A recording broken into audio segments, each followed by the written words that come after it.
ہالو crack کا راستہ گھنا اور وائنز اور جڑی بوٹیوں میں کھو گیا تھا۔ مقامی لوگ اس شہر کے بارے میں سرگوشی میں بات کرتے ہیں، جیسے اس کا نام بلند آواز میں لینے سے اس کے دفن شدہ خوف زندہ ہو جائیں۔ دہائیوں تک شہر نقشوں پر دکھائی دیتا رہا، مگر 20 سال سے کوئی یہاں نہیں رہ رہا تھا۔ اور اسرار اموات، اچانک غائب ہونے اور عجیب آوازوں کی کہانیاں مقامی لوگوں کو وہاں سے بھگا چکی تھی، اور ہالو کریک دھند میں خاموشی سے سڑتا رہا۔ ایتھن کالنز، ایک تحقیقاتی صحافی جسے پراسرار اور ماورائی چیزوں کا شوق تھا، نے ہالو کریک کے لعنت زدہ ماضی کی سرگوشیاں سنی تھی۔ ٹارچ، ہینڈ ہیلڈ کیمرہ اور نوٹ بک کے ساتھ وہ وادی میں جانے والے مڑے ہوئے راستے پر ڈرائیو کر رہا تھا، جہاں ہالو کریک چھپا ہوا تھا۔ ہر میل کے ساتھ ہوا سرد ہوتی گئی اور درخت خاموش نگہبان کی طرح اس کے قریب ہوتے گئے، اس کے آنے کو دیکھتے ہوئے۔ شام کے وقت ہالو کریک دھند کے درمیان نمودار ہوا۔ عمارتیں ٹوٹی پھوٹی، کھڑکیاں چکنا چور، سڑکیں کبھی رونق والے شہر کی باقیات سے بھری ہوئی، مگر کچھ غیر معمولی اور خوفناک محسوس ہو رہا تھا۔ خاموشی مطلق تھی، پھر بھی ہوا میں ایک غیر واضح توانائی ہلچل کر رہی تھی، جس سے ایتھن کی جلد پر سنسنی دوڑ گئی۔ وہ احتیاط سے مین سٹریٹ پر قدم رکھتا ہے، مدھم نشانات اور ترک شدہ گاڑیوں کو نوٹ کرتے ہوئے، کچھ مکمل طور پر زنگ آلود، کچھ عجیب حد تک محفوظ، وقت کے اثر سے بچی ہوئی۔ پھر اس نے سنا ہلکی بے قاعدہ ٹیپنگ، سڑک کے آخر میں پرانے چرچ سے گونج رہی تھی۔ اس نے کیمرہ اٹھایا، لینس نے عارضی حرکتیں قید کی، کھڑکیوں میں سائے گزر رہے تھے، پردے ہل رہے تھے، حالانکہ کوئی ہوا موجود نہیں تھی، اور سب سے ہلکی سرگوشی میں آوازیں گونج رہی تھیں، نام دہرا رہی تھی جو وہ پہچان نہیں رہا تھا۔ ایتھن نے اچانک سردی محسوس کی۔ کہانیاں سچ تھیں، ہالو کریک صرف خالی نہیں ہوا تھا، اس نے اپنے رہائشیوں کو کھا لیا تھا، اور آج رات وہ شاید اگلا نام بن جائے جو سائے میں سرگوشی کرے۔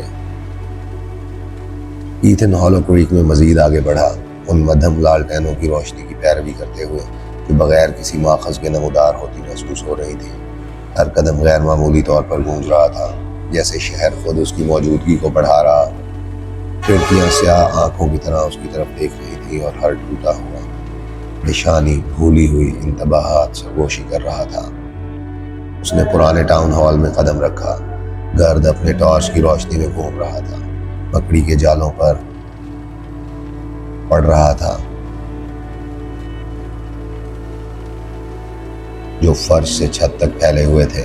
کاغذات بکھرے ہوئے تھے، میونسپل ریکارڈز، ٹاؤن نوٹس، پیدائش کے سرٹیفکیٹس، سب اچانک 2002 میں ختم ہو جاتے ہیں۔ کچھ فائلوں کے نام شدید طور پر خط کشیدہ تھے، کچھ پر غیر شناخت شدہ دھبے تھے۔ ایتھن کا دل تیز دھڑک رہا تھا۔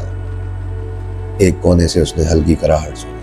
پہلے تو اسے لگا کہ یہ ہوا کی آواز ہے، پھر واضح قدموں کی آواز، آہستہ، ارادہ شدہ، خالی ہال میں گونج رہی تھی۔ ایتھن نے کیمرہ اٹھایا، سائے میں دیکھا، ایک شخص نمودار ہوا، پیلا، جھکا ہوا، کھوکھلی آنکھیں، پھر دیوار میں غائب ہو گیا، جیسے عمارت نے اسے نگل لیا ہو۔ باہر سڑکیں بدلتی محسوس ہو رہی تھیں، گلیاں لمبی ہوتی جا رہی تھیں، چوراہے بدل رہے تھے، اور دھند گھنی ہو گئی، شہر کو زندہ چادر میں لپیٹتے ہوئے۔ ایتھن کا ریڈیو اسٹیٹک کے ساتھ گونج رہا تھا، شور میں ایک ہلکی سی آواز سرگوشی کر رہی تھی، چھوڑ دو اس سے پہلے کہ تم بھول جاؤ۔ اس نے آگے بڑھنا جاری رکھا، حقیقت کو بے نقاب کرنے کے لیے مجبور۔ شہر کے مرکز میں ترک شدہ قبرستان نے اس کی توجہ پکڑی، قبروں کے پتھر ٹوٹے ہوئے اور جھکے ہوئے، خاندانوں کے ناموں کے ساتھ جو عرصہ پہلے ختم ہو چکے تھے۔ مگر کچھ غلط تھا، تازہ قدموں کے نشان قبروں کے درمیان ایک راستہ دکھا رہے تھے، براہ راست مقبرے کی طرف جا رہے تھے۔ یہاں کوئی نہیں چل سکتا تھا، دہائیوں سے۔ جب وہ مقبرے کے قریب پہنچا، اچانک پیچھے سے چیخ گونجی۔ اس کی ٹیم کے کیمرے نے صرف سائے قید کیے، پھر خاموشی چھا گئی۔ ایتھن نے چھوٹے پتھریلے عمارت میں قدم رکھا، اندر ہوا سرد تھی، اور دیواریں ماضی کے غم کے ساتھ گونج رہی تھیں۔ ایک لیجر استنداد پر پڑا تھا، ان لوگوں کے نام جو پراسرار طور پر مر چکے تھے، سب اسی سال سے جڑے ہوئے جب شہر چھوڑا گیا۔ اور نیچے تازہ سیاہی میں کندہ اس کا اپنا نام، ایتھن کالنز۔ موجود۔ ایتھن جم گیا، ظالمانہ حقیقت کو سمجھتے ہوئے۔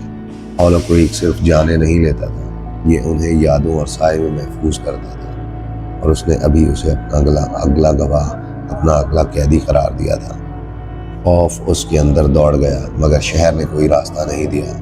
سڑکیں ناقابل یقین حد تک مڑ رہی تھی، دھند گھنی ہو گئی اور ہر سایہ زندہ لگ رہا تھا۔ ایتھن کا دل تیز دھڑک رہا تھا جب وہ مڑتی ہوئی سڑکوں میں مزید آگے بڑھا۔ ہر سایہ اپنی زندگی کی دھڑکن محسوس کراتا تھا، اور ہر سرگوشی اس کا نام پکار رہی تھی۔ دھند اس کے ساتھ چپک گئی، سرد اور گیلا، حقیقت کو چھپاتے ہوئے اور ادراک کو مروڑتے ہوئے۔ ایتھن خوف زدہ تھا۔ شہر کے مرکزی چوک میں جو فوارہ کبھی خشک تھا، اب مدھم پانی سے پھوٹ رہا تھا۔ پانی میں عکس چہرے دکھا رہے تھے، کچھ عرصہ پہلے مر چکے، کچھ عذاب میں اور کچھ ہمیشہ کے خوف میں اڑے ہوئے۔ ایتھن نے خوف کے ساتھ سمجھا کہ ہالو کریک اپنے رہائشیوں کو صرف ترک نہیں کرتا، اس نے ان کی روحیں قید کر رکھی تھی، شہر سے بندھی ہوئی، نظر کو نگلتی ہوئی۔ اس نے بھاگنے کی کوشش کی، مگر ہر موڑ اسے دوبارہ فوارے کے پاس لے آیا۔ دھند گھنی ہو گئی، آواز اور نظر کو نگلتی ہوئی، پھر دھند سے بھوتیاں شبیہیں نمودار ہوئیں۔ شہر کے لوگ وقت میں جمی ہوئی حالت میں دہائیوں پہلے کے لباس میں، آنکھیں کھوکھلی مگر دیکھ رہی تھی، خاموشی سے توجہ اور اعتراف کی مانگ کر رہی تھی۔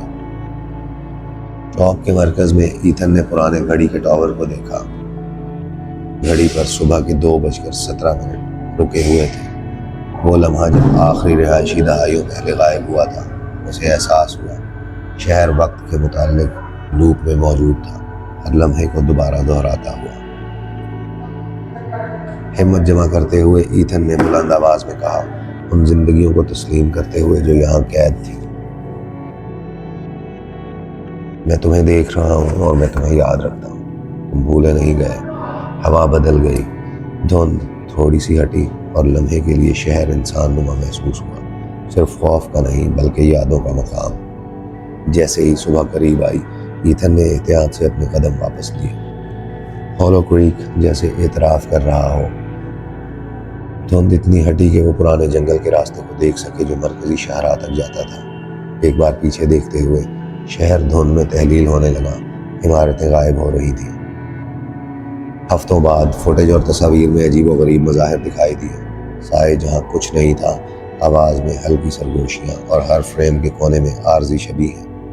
ایتھن کی رپورٹ شائع ہوئی، مگر ہالو کریک نقشوں سے باضابطہ غائب رہا، ایک شہر جو موجود بھی ہے اور نہیں بھی، صرف ان لوگوں کے ذریعے یاد رکھا گیا جو اتنے بہادر تھے کہ اندر گئے۔ ہالو کریک ایک خوفناک یاد دہانی کے طور پر باقی رہا۔ کچھ جگہیں صرف یادیں نہیں بلکہ چیزیں قید کر لیتی ہیں، اور کچھ شہر روحیں قید کرتے ہیں، انتظار کرتے ہوئے کہ کس نے انہیں تسلیم کیا، پھر جانے دیتے ہیں۔